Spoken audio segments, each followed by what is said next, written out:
Olá pessoal, tudo bom com vocês? Turma, eu vou gravar a aula de fotossíntese, né? Como eu tinha comentado com vocês, como eu tinha combinado. Na última semana nós tivemos uns probleminhas no centro de mídias e inviabilizou, né, com que a gente conseguisse trabalhar com todas as salas, o tema, né, de forma completa. Então, para não deixar vocês muito atrasados, para alinhar todos e para quem não fez a atividade, tem mais essa semana para fazer, então depois vocês pegam para assistir.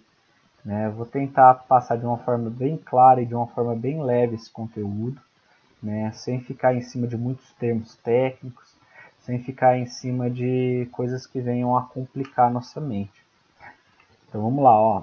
Então a fotossíntese, eu coloquei aqui uma charge para a gente iniciar o pensamento, a ideia do que vem a ser a fotossíntese. Né? Então tá a mãe e a filha aqui sentadas na mesa e ela fala assim: você não vai sair desta mesa enquanto não terminar sua fotossíntese. A filha responde: mas mãe. Então a gente já tem uma ideia de que as plantas são grupos de seres vivos que fazem o processo da fotossíntese. E isso é muito importante para elas, para crescimento, desenvolvimento, assim como é importante também isso para nós. Porque a gente depende desses seres vivos. Nós nos alimentamos dele. Lembra, as plantas são, na cadeia alimentar, elas são os produtores, são os primeiros elos, é o primeiro elo da cadeia alimentar ali. Então a gente depende delas diretamente. Quando a gente come arroz, feijão, ou quando a gente come a carne de algum animal, que esse animal se alimentou de um produtor, então nesse caso a fotossíntese é um processo que mantém todo um sistema acontecendo, ok? Nessa mensagem aqui que eu coloquei, as 3 regras simples da vida, se você não for atrás do que você quer, nunca vai ter. Se você não perguntar, a resposta vai ser sempre não. Se você não der um passo à frente, nunca sairá do lugar. A habilidade que a gente trabalha nessa aula, relacionar as funções vitais básicas da célula a seus respectivos componentes. Vamos falar diretamente aqui da célula vegetal, da organela cloroplasto. E aí eu coloquei uma pergunta para iniciar, o que vem a ser o que é a fotossíntese e quem realiza. Então, se a gente quebrar a palavra foto, vem de luz, síntese vem de produção, ou seja, sem a gente saber o que é fotossíntese, só quebrando a palavra a gente entende que é alguma coisa que é produzida através da luz. Então, é um processo que acontece em alguns grupos de seres vivos, que pegam a luz e eles produzem alguma coisa, certo? Já vamos ver isso. E quem realiza? Então, quem realiza? Vegetais, algas e alguns grupos de bactérias, as cianobactérias. Então, o que é a fotossíntese? É um processo metabólico, bioquímico, energético, por meio do qual os vegetais, as algas e algumas bactérias utilizam a energia luminosa para produzir compostos orgânicos, ou seja, os açúcares que elas precisam, para poder crescer e desenvolver. Ou seja, elas produzem o próprio alimento. Pensou como seria maravilhoso se a gente pudesse fazer fotossíntese e produzir o nosso próprio alimento? A gente produziria a quantidade necessária, não teríamos desperdício, e nem excesso. Seres que produzem o próprio alimento são seres autótrofos. Eles têm a autossuficiência de produzir o próprio nutriente deles, o próprio alimento deles. Nós não somos seres autótrofos. Nós temos que buscar o nosso alimento o tempo todo na natureza. Nós somos seres heterótrofos, que buscamos o nosso alimento o tempo todo. E exemplos de seres autótrofos: os vegetais, as algas e as cianobactérias. Pessoal, diferente das algas e dos vegetais, as bactérias, esse grupo específico, eles fazem a fotossíntese também, só que de uma forma diferente. Nesse caso das plantas, das algas, elas têm organelas, elas têm uma estrutura mais complexa. No caso das bactérias, não. É feita dentro da célula, em todos os fluidos ali, em um pigmento ali presente. Nós vamos falar isso um pouquinho mais para frente. Aqui tem um desenhozinho de uma planta, né? E a gente consegue ver que ela faz o processo da respiração, que é a entrada do oxigênio e a saída do gás carbônico. Tá? Então ela faz a respiração celular, entra oxigênio, sai gás carbônico. E ela também faz a fotossíntese, que é a entrada do gás carbônico e a saída do oxigênio. São dois processos bioquímicos, pessoal, concomitantes que acabam acontecendo ao mesmo tempo.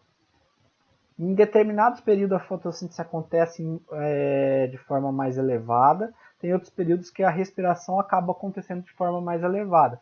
Né? Então, com isso, nós temos dois eventos que acontecem nesse ser vivo, tá? Que mantém ele presente e vivo ali, certo? As plantas também fazem o processo que a gente chama da transpiração, né? A evapotranspiração, né? É a evaporação da transpiração dessas plantas. Isso acontece graças a estruturas internas que elas têm na parte de baixo da folha. Essas estruturinhas a gente chama elas de estômatos, né? Esses estômatos parecem grão de feijão, né? Que eles se abrem e se fecham para controlar a entrada de gases e de água, de vapor de água, né? A saída de vapor de água para a atmosfera. Então, se está muito quente, conforme vai esquentando, a tendência desses estômatos fecharem. Tá? Conforme vai esfriando, a tendência deles abrirem.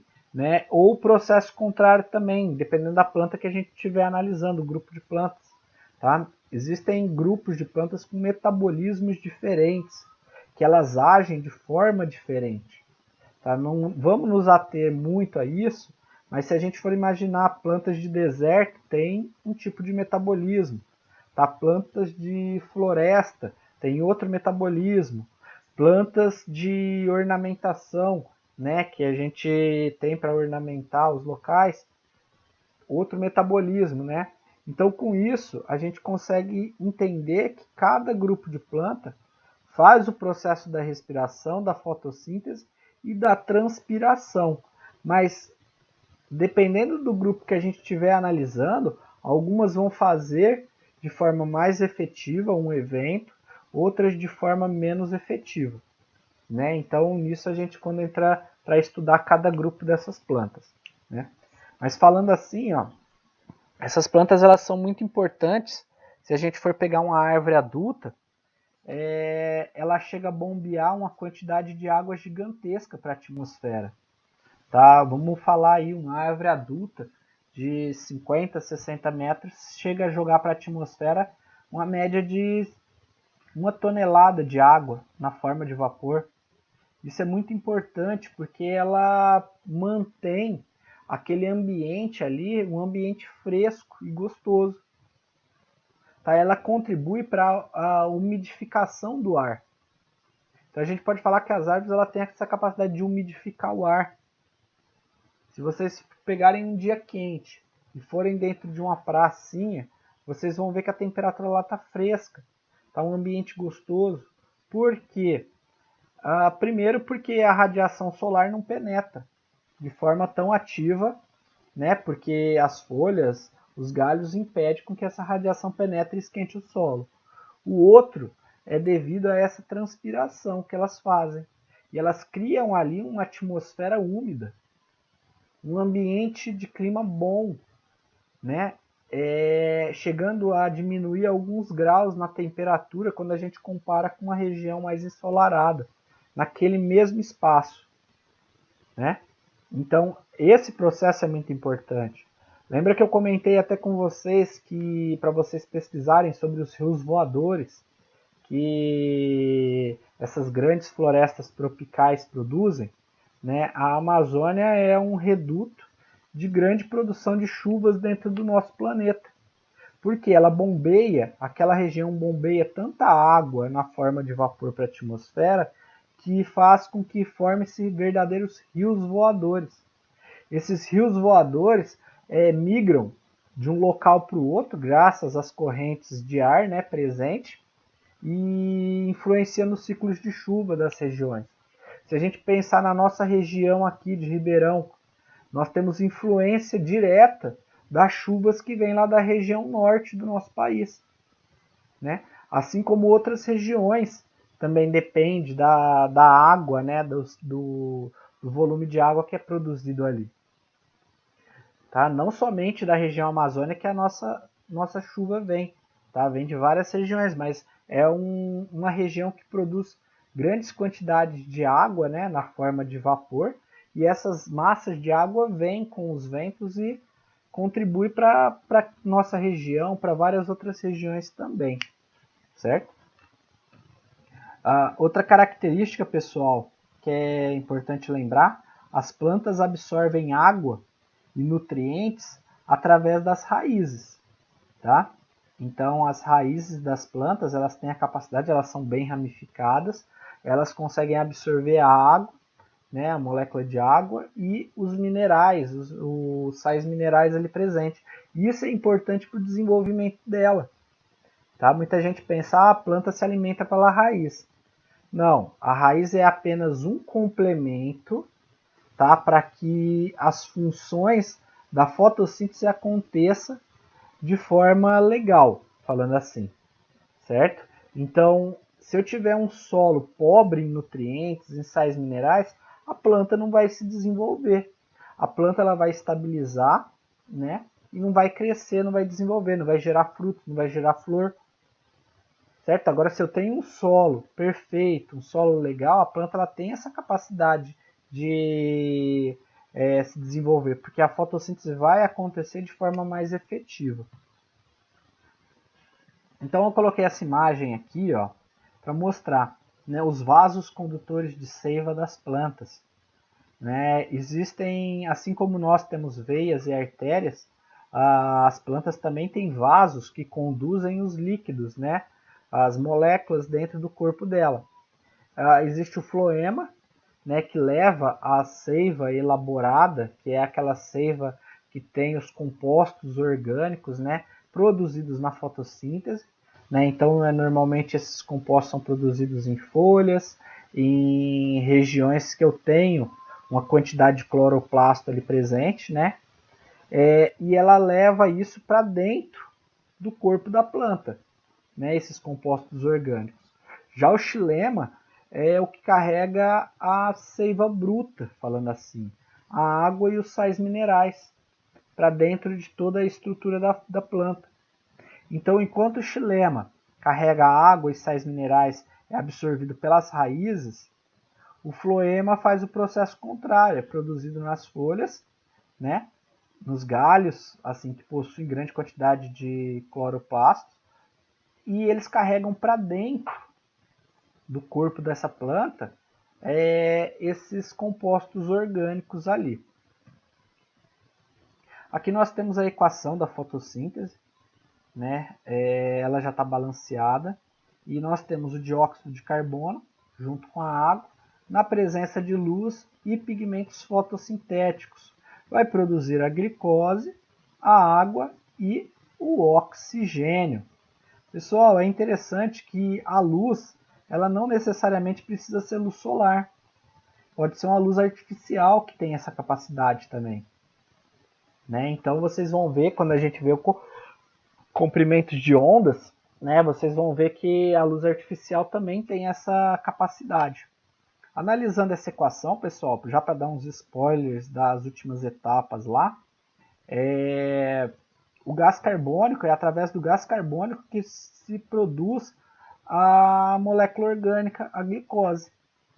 E é através da molécula da água que é produzido o oxigênio, quando lá na última etapa, lá na etapa da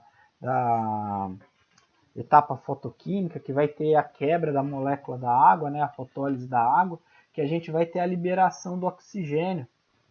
Tá? E lá na última etapa, na etapa química, o gás carbônico ele vai ser decomposto para formar a glicose, o açúcar, que vai ser incorporado nessa planta. Né? É interessante que nessa equação a gente consegue ver, ó, nos reagentes entra gás carbônico e água, absorvido pelas raízes, e sai a glicose, a água e o oxigênio, né? Sai assim, né? É produzido. A glicose ela é incorporada no corpo da planta. A água, uma parte fica no corpo da planta, outra parte é jogada para fora na forma de vapor. E o oxigênio, que não é utilizado no processo da respiração celular, ele é liberado para fora da planta, ok? Aqui nós temos um gráfico, né? Esse gráfico foi utilizado no Enem, né? Eu não lembro o ano certinho, mas ele mostra o tempo que o nosso planeta Terra tem. 4,5, 4,6 bilhões de anos, mais ou menos, né?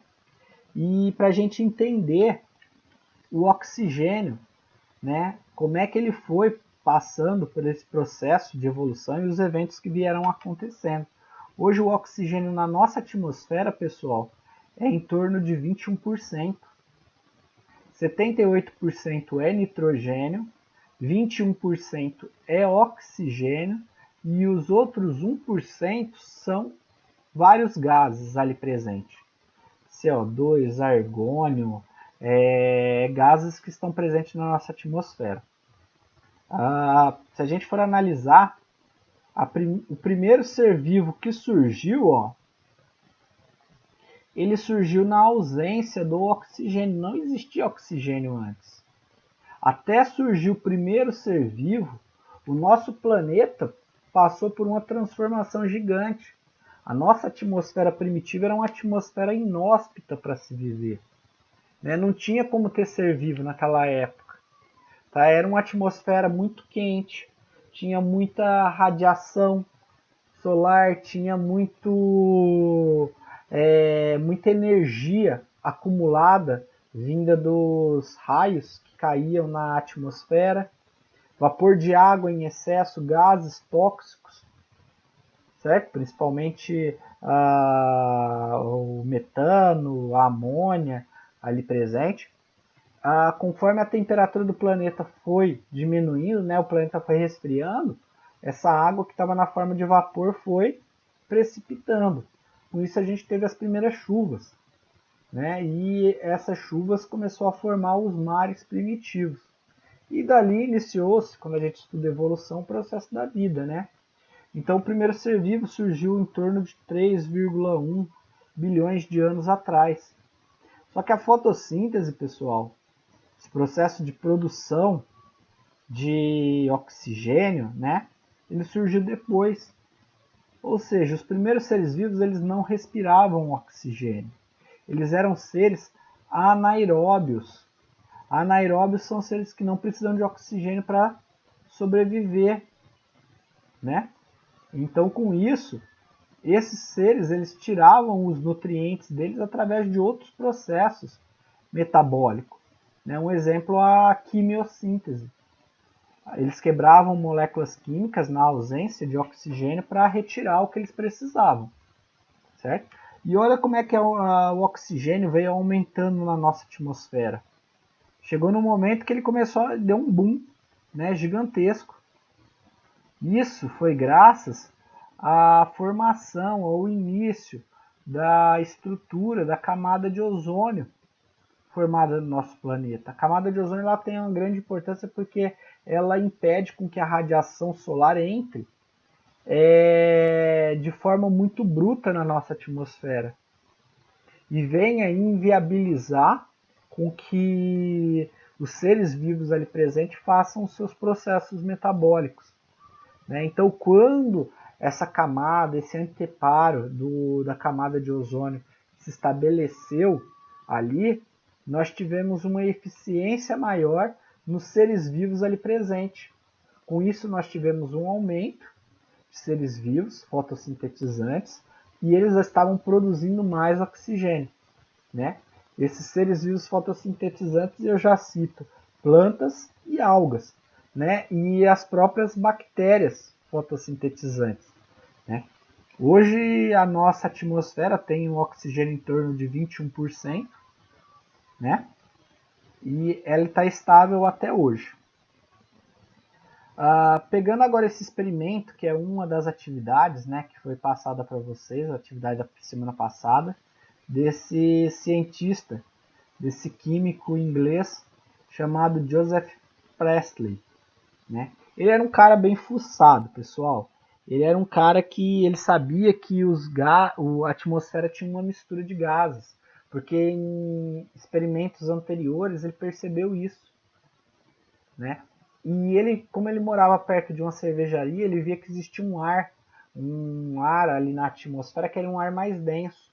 E esse ar, que ele não sabia o nome, ele era incorporado na água da cervejaria e isso deixava a cerveja ácida, falando assim.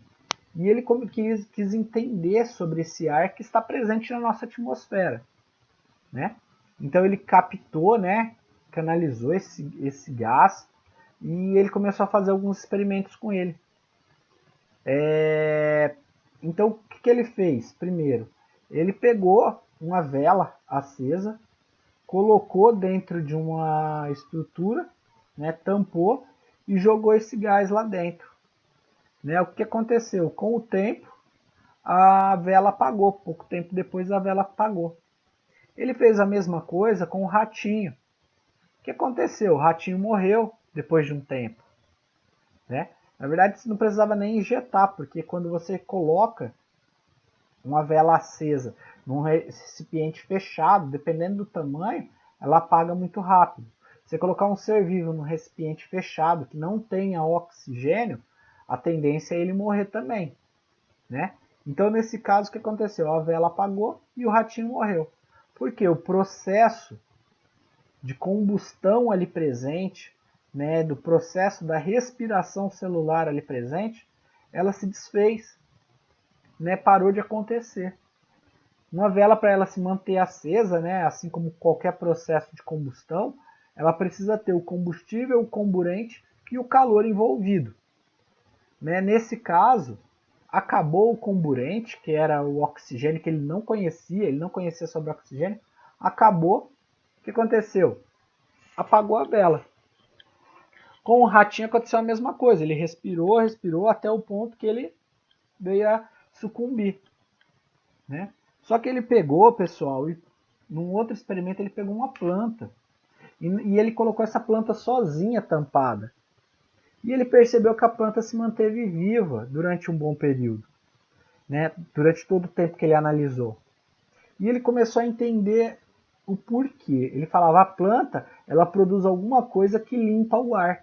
O ar que mantinha o rato vivo e o ar que mantinha a vela acesa. Né? Então ele fez o que? Ele pegou essa planta e colocou junto com a vela. Pegou a planta e colocou junto com o rato para ver o que acontecia. E para surpresa dele, a vela se manteve acesa e o rato se manteve vivo. Por quê? A planta ela reciclava esse ar. Ele não conhecia o processo da fotossíntese, ele não conhecia o processo da respiração celular, mas ele sabia que a planta tinha alguma coisa que limpava aquele ar. Né? Através dessas ideias dele que veio se construir o processo da fotossíntese. Né? E outro pesquisador, tempos depois, começou a sintetizar essa ideia. Né? Então, o que está acontecendo aí, pessoal? Enquanto a vela está liberando gás carbônico para o ambiente, a planta está absorvendo esse gás carbônico e está liberando o oxigênio. Absorve o gás carbônico e libera o oxigênio, que faz com que a vela se mantenha acesa. Assim como no caso do ratinho.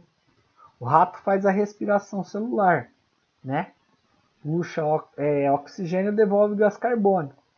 A planta faz o processo contrário na fotossíntese, puxa o gás carbônico e devolve o oxigênio.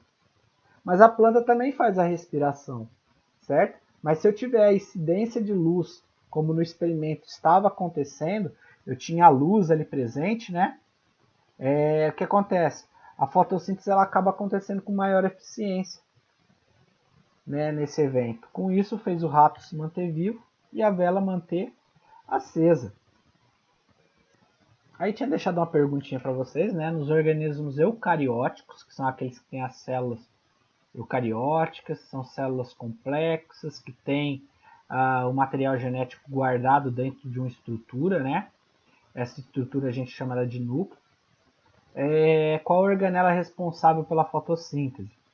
Né? E a gente sabe que é o cloroplasto. O cloroplasto é essa organela presente nos vegetais, nas algas, e ela, qual que é a estrutura dela? Tem uma membrana externa, uma membrana interna e as estruturas dela, né? Nós temos os tilacoides, que são como se fossem moedas, né? Pequenas estruturas onde está ocorrendo uma das etapas da fotossíntese, né? São pequenos sacos empilhados, esses tilacoides. O estroma é o líquido viscoso que está internamente nesse cloroplasto, né? Ele está ali em contato com esse tilacoide o tempo todo. O grano é o conjunto dessas moedinhas, esses sacos achatados, né? O conjunto desses tilacoides é o grano ali presente.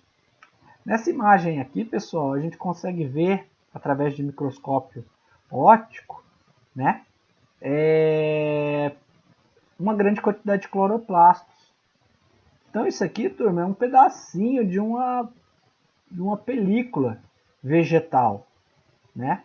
E quando se olha no microscópio, consegue ver esse monte de cloroplastos. Aqui tem milhares e milhares aqui dentro, certo? E eles são importantes para esse processo da fotossíntese. Qual o nome do pigmento relacionado ao processo da fotossíntese? Né? Esse nome a gente chama de clorofila, né? E tem os pigmentos acessórios, carotenoides, antocianinas, ficobilinas, né? A clorofila, turma, nós temos 4 tipos diferentes: a B, C e a D, né? A B, a C e a D são também pigmentos acessórios de alguns grupos. Se a gente for analisar, mais de 75% das plantas tem a clorofila A no seu desenvolvimento, né? E as outras são pigmentos acessórios que faz com que ela se mantenha. Algumas têm a clorofila A, clorofila B, clorofila C.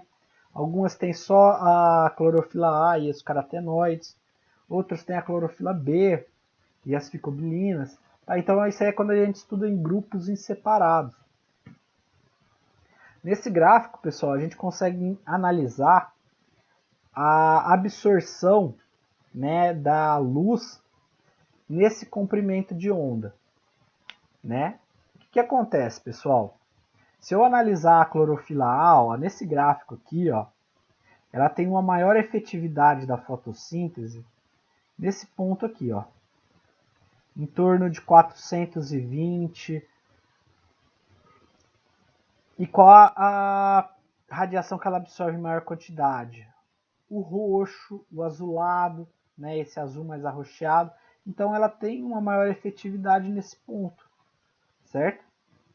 A clorofila A também absorve com efetividade essa região aqui, ó, do amarelo, alaranjado, que é a coloração da nossa radiação solar, né, pessoal, falando assim. Já a clorofila B, ó, olha a diferença. O comprimento de onda que ela absorve, ó, é bem diferente. Já é um azul levado para um azul meio claro, né? E ela absorve já um amarelo também intenso. Né? Isso é importante a gente compreender. Dentro da área da agronomia, eles estudam bastante isso, pela questão de você produzir economicamente uma planta em estufas, você tem que conhecer o metabolismo dela. Conhecer o metabolismo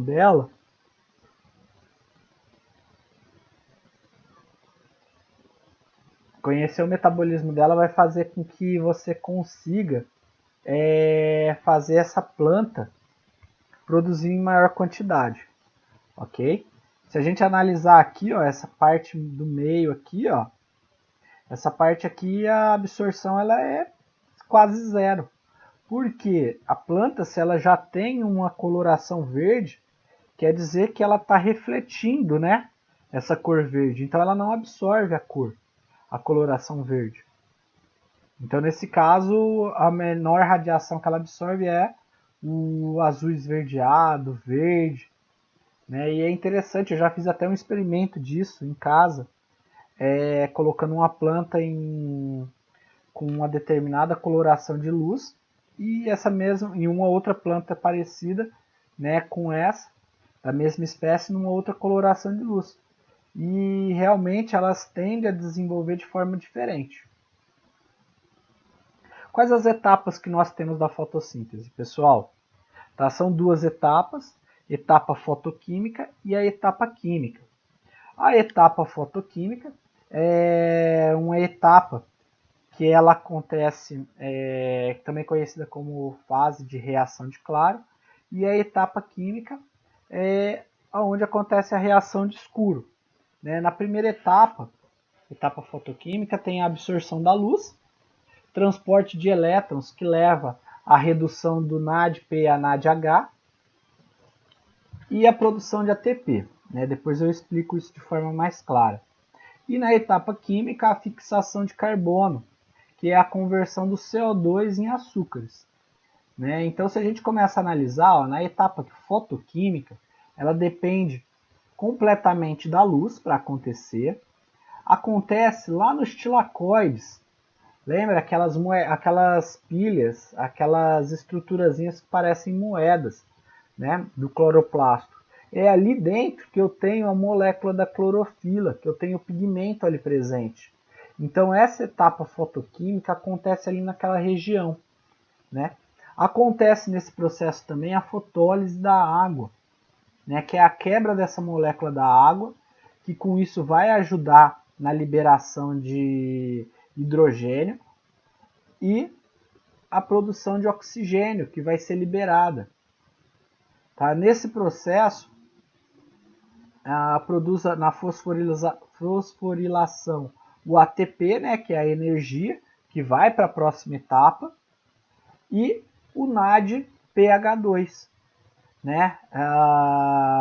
Então esse NAD da etapa, ele vai pegar elétrons e vai se juntar para ir para a próxima etapa. Lembra que eu já tinha comentado com vocês em respiração celular que o NAD e o FAD são que nem caminhõezinhos que carregam elétrons de um lado para o outro. Eles pegam aqui e descarregam ali. Voltam, pegam e descarregam. Nesse caso, ele está pegando elétron, ele está levando para outra etapa. Então eles passam de NAD P+, para NADPH2. E os hidrogênios liberados são utilizados para formar a glicose na etapa química. Né? Então, nessa etapa, os hidrogênios liberados pela quebra da molécula da água vão para a próxima etapa, tá? Para continuar o processo acontecendo. Nessa segunda etapa, pessoal, o que vai acontecer? Vamos lá, ó. Que é a etapa química. Ela já acontece nos estromas. Então, pessoal, continuando. Na etapa química, né, que ocorre nos estromas do cloroplastos, lembra? O estroma é aquela outra região lá que não tem aquelas bolsas empilhadas, é como se fosse o líquido interno, tá? O fluido interno do cloroplastos. Tá? Essa fase ela não depende da luz, né, reação de escuro, mas a gente não pode falar precisamente que é reação de escuro porque pode ter luz ali presente também, que a reação acontece. Tá? Então ela não depende diretamente da luz, mas pode ter luz que ela também acaba acontecendo. Forma-se nessa etapa a glicose, né, que é o açúcar, ocorre a absorção e a fixação do gás carbônico no ar atmosférico e os NAD, pH2 e os ATPs produzidos na reação de claro. Né? Então, o que foi produzido na reação lá da fotoquímica vai passar para essa fase, essa etapa química, para os processos irem acontecendo, pessoal. Vamos lá, nessa imagem como a gente consegue ficar mais claro como isso vem acontecendo, ó. Então tá. Então nós temos aqui o cloroplastos, certo? Na presença de luz vai ocorrer a primeira etapa, que é a etapa fotoquímica, né? A água entra nesse processo. Nessa etapa nós vamos ter a conversão, né? A produção de NAD pH2, vai ter a quebra dessa molécula da água para liberar o oxigênio para fora da célula. Vamos ter também, pronto, voltou. Então nós temos nessas etapas, ó, o que? No cloroplasto, né? A luz incidindo ali.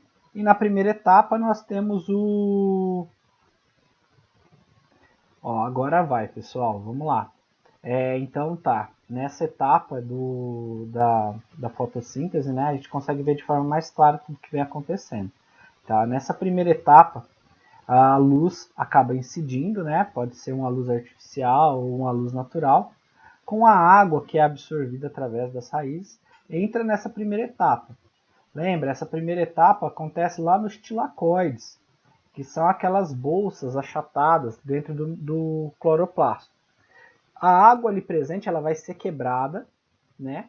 Essa água que vai ser quebrada chama-se processo de fotólise da água, para liberar o oxigênio para a atmosfera, né? Para fora da célula que vai sair. E os hidrogênios da quebra dessa molécula de água vai ser incorporados, né? Vai ser incorporados as moléculas de NAD que estão ali presentes, né? Então nesse processo eu vou ter a sensibilização, a luz vai sensibilizar a clorofila que está presente no tilacoide, né? Sensibilizando ali vai iniciar os primeiros processos de produção, né? Eu vou ter a produção de ATP, né? E vou ter a produção de NAD também. E oxigênio que vai ser liberado para fora da organela, da célula. Ok? Indo para a segunda etapa, que é a etapa química. Nessa segunda etapa, o que acontece? Pega-se tudo que veio da primeira etapa, né? Pega-se o gás carbônico que foi absorvido por ela e acaba acontecendo numa região que a gente chama de estroma, que é aquela região que está os líquidos, que está os fluidos dentro do cloroplasto. Nessa região, pessoal, vai acontecer a etapa de escuro, falando assim, mas lembra, não necessariamente só no escuro acontece. Tá? Nessa etapa, o que vai acontecer?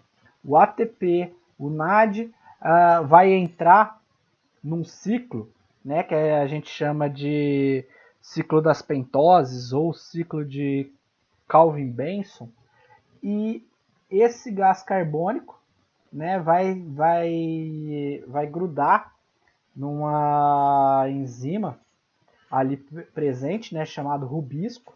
Essa enzima vai começar o processo, né, de liberar os carbonos ali presentes, né? Eles vão formar uma molécula chamada fosfogliceraldeído, tá? Nossa, que nome complexo, mas ela é conhecida também como PGAL, né? PGAL, PGAL, né? Então, nesse caso aqui, na primeira volta produziu uma, na segunda volta produziu outra.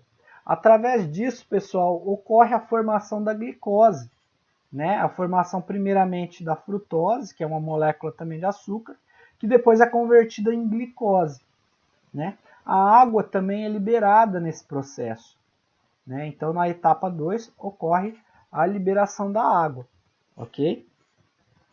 Então, pessoal, só para sintetizar, para a gente terminar aqui, as etapas da fotossíntese são duas: etapa fotoquímica, que acontece na presença da luz, e a etapa química, que não precisa necessariamente da luz para acontecer, ok? Na etapa química, na etapa fotoquímica, ocorre nos tilacoides, né, que são aquelas bolsas achatadas, e eu tenho a luz entrando ali, sensibilizando as moléculas de clorofila ali presente, né, a clorofila ali presente. A água entra também. Essa água ela é quebrada. Esse processo é chamado de fotólise da água, onde vai ser liberado o oxigênio, graças a essa fotólise da água. E o hidrogênio que ficou liberado ali, ele vai ser incorporado aos NAD, né? O NAD vai pegar esse hidrogênio e vai carregar para a próxima etapa. O que vai ocorrer ali também, pessoal? A produção de ATP, né, ocorre a produção de ATP, que vai para a próxima etapa.